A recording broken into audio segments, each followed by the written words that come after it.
Bismillahirrahmanirrahim. Assalamualaikum warahmatullahi wabarakatuh. Langsung saja saya akan menjelaskan tentang hubungan antara hadis dengan Al-Quran Al-Karim. Hadis adalah sesuatu yang disandarkan pada Nabi Muhammad SAW, baik ucapan, tindakan, persetujuan, dan sifat.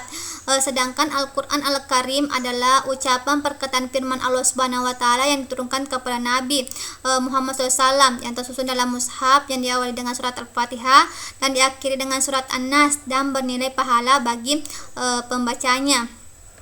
Adapun hubungan antara hadis dengan Al-Quran Al-Karim dari segi fungsi, yaitu satu, menjelaskan apa yang dijelaskan dalam Al-Quran, contohnya dirikan sholat dan tunaikan zakat. Yang kedua, yaitu hadis mengkhususkan pemahaman kalimat dalam Al-Quran yang maknanya luas, contohnya pencuri laki-laki dipotong tangannya. Yang ketiga, yaitu mengikat pemahaman yang kalimat mutlak muqayyad. Yang keempat, yaitu menafsirkan Al-Quran dalam Al-Quran surat 4 ayat 44, yaitu orang yang beriman mencampurkan keimanannya dengan kesoliman. Yang kelima, yaitu menetapkan hukum yang tidak disebut dalam Al-Quran, contohnya tidak boleh mempoligami saudara ibunya atau tantenya. Selanjutnya, yaitu sejarah perkembangan hadis pada masa Rasulullah dan para sahabat. Pada masa Rasulullah SAW, pada masa itu muncul sebagai sumber hadis. Pada masa itu Rasulullah SAW membina umat Islam selama 23 tahun. Masa ini merupakan kurang waktu turunnya wahyu sekaligus diurutkannya hadis.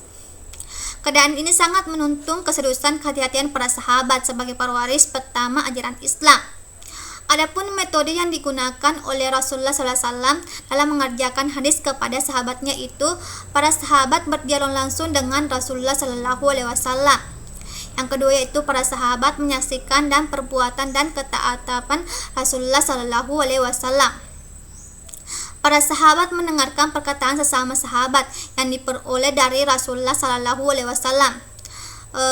Yang terakhir, yaitu para sahabat menyaksikan perbuatan sesama sahabat yang diperoleh dari Rasulullah SAW.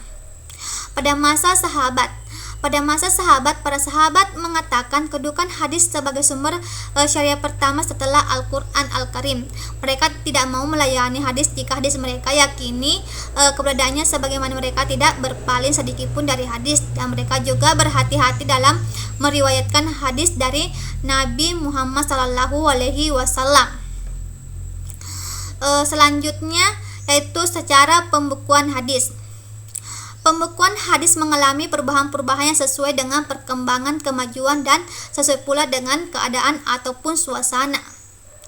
Yang dimaksud dengan sejarah hadis ialah periode-periode yang telah dilalui oleh hadis semenjak dari masa pertumbuhan sampai kepada masa kita sekarang. Pada periode Rasulullah disebut dengan asar al-wahyu al-takwin, masa wahyu dan pembentukan hadis, karena pada masa Nabi Muhammad wahyu masih turun dan banyak ayat-ayat Al-Quran dan hadis Nabi, maka muncullah pelarangan penulisan hadis karena beberapa sebab. Akan tetapi tidak dipungkiri muncul pula perintah penulisan hadis karena sebab tertentu. Abad kedua Hijriah, pada masa para sahabat dalam mengembangkan ilmu hadis, masa penumpasan hadis palsu dan kegiatan periwayatan hadis. Abad ketiga Hijriah yang merupakan abad gemilang bagi perkembangan hadis. Abad ini pembukaan hadis dengan berpegang teguh kepada hafalan, bukan dengan penulisan kitab.